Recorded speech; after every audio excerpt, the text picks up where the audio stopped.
ঈদের আনন্দ যেন শুধু নির্দিষ্ট কিছু মানুষের মধ্যে সীমাবদ্ধ থাকে, আসলে তা নয়। সেই মানবিক বার্তা ছড়িয়ে দিতে এতিম ও সুবিধাবঞ্চিত শিশুদের সঙ্গে ঈদের খুশি ভাগাভাগি করলেন জেলা প্রশাসক মিজ ফরিদা খানম।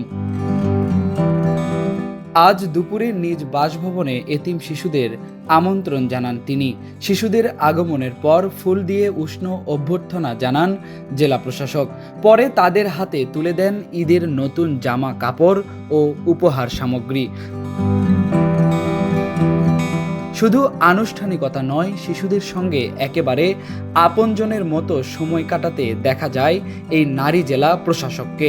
শিশুদের পাশে বসে মমতা আর ভালোবাসা দিয়ে কথা বলেন, তাদের হাসি আনন্দে অংশ নেন, গল্প করেন এবং স্মৃতিময় মুহূর্ত ধরে রাখতে তাদের সঙ্গে ছবিও তোলেন।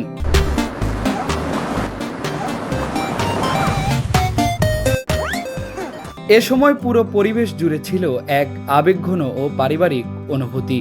শিশুদের মুখের হাসিতে যেন ফুটে উঠেছিল ঈদের প্রকৃত আনন্দ। ঈদের দিন আল্লাহ তাআলা আমাদেরকে রিজিকের ব্যবস্থা করছে, তো আমরা কখনো এরকম প্রোগ্রাম পাই নাই।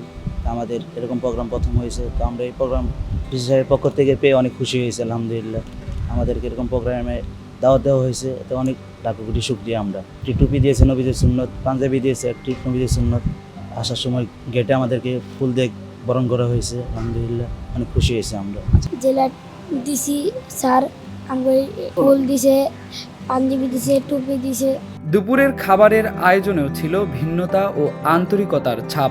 শিশুদের সঙ্গে একই টেবিলে বসে খাবার গ্রহণ করেন জেলা প্রশাসক মিজ ফরিদা খানম। শুধু তাই নয়, নিজ হাতে শিশুদের খাবার পরিবেশন করতেও দেখা যায় তাকে। খাবারের মেনুতেও ছিল বাহারি আয়োজন। গরু, খাসি ও মুরগির বিভিন্ন সুস্বাদু পদ সহ হরেক রকম খাবার পরিবেশন করা হয় শিশুদের জন্য। খাবারের মেনুতেও ছিল বাহারি আয়োজন। গরু, খাসি ও মুরগির বিভিন্ন সুস্বাদু পদ সহ হরেক রকম খাবার পরিবেশন করা হয় শিশুদের জন্য। ঈদের বিশেষ এই আয়োজনে শিশুদের আনন্দ ছিল চোখে পড়ার মতো।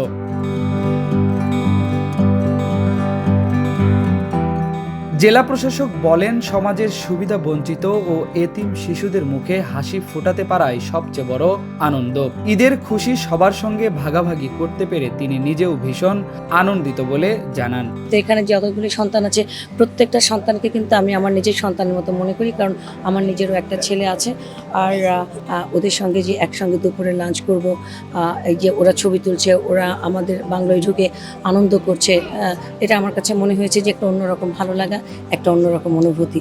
তিনি আরও বলেন, সমাজের প্রতিটি সামর্থ্যবান মানুষ যদি নিজের অবস্থান থেকে অসহায় শিশুদের পাশে দাঁড়ায়, তাহলে তারাও সুন্দরভাবে বেড়ে উঠতে পারবে এবং সমাজে ইতিবাচক পরিবর্তন আসবে। এ সময় উপস্থিত ছিলেন প্রশাসনের ঊর্ধ্বতন কর্মকর্তারা ও সংশ্লিষ্ট ব্যক্তিরা।